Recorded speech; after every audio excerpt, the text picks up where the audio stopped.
Saudara, di hari Senin kemarin, saya dan beberapa orang yang menjadi pengurus maupun pendamping dari Komisi Remaja GKI Gunsa melakukan perlawatan virtual. Kami melawat salah seorang anggota Korem. Ia adalah seorang remaja putri yang baru kehilangan ayahnya karena COVID-19. Situasi yang sedang dialaminya sungguh tidak mudah.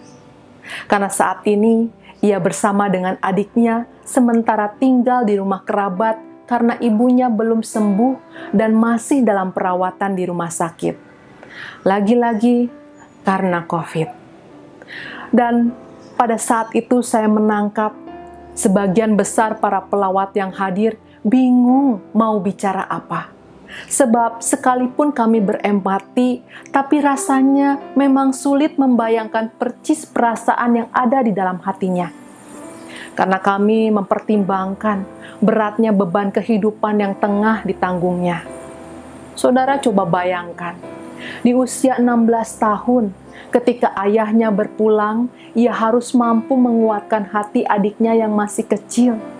Dan ia pun harus mampu memberi kabar kepada ibunya yang masih ada di rumah sakit.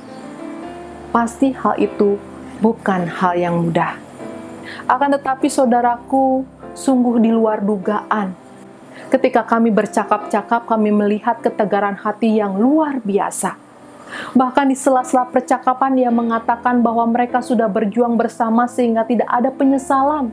Dan dengan tegas dia mengatakan, kami sudah merelakan kepergian Papa. Luar biasa. Sungguh saat itu saya melihat hal yang sangat luar biasa. Sehingga saya sebagai pelawat pada waktu itu merasa telah terhibur dan terberkati karena melihat ketegaran iman di tengah situasi pandemi yang menggerus perasaan banyak orang. Dari seorang anak, saya telah belajar banyak. Saudara, bicara soal kehadiran seorang anak yang telah menjadi berkat, membuat saya teringat pada peristiwa Tuhan Yesus memberi makan 5.000 orang, yang disaksikan oleh Injil Yohanes di pasal yang ke-6. Di sana juga hadir seorang anak yang telah menjadi berkat, ketika ia memberikan 5 roti jelai dan 2 ikan yang menjadi bekalnya. Saudara bayangkan, dari ribuan orang yang hadir pada waktu itu, nampaknya hanya si anak ini yang punya kerelaan memberikan apa yang dimilikinya. Ia nampak tidak ragu dan tidak merasa rugi karena memberikan apa yang dimilikinya kepada Tuhan.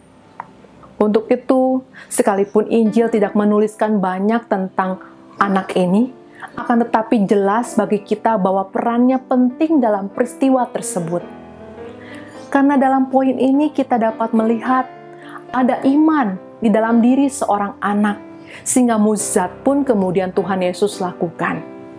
Saudara, kita pasti tahu bahwa Tuhan Yesus mampu melakukan apapun, sebab tidak ada yang mustahil baginya.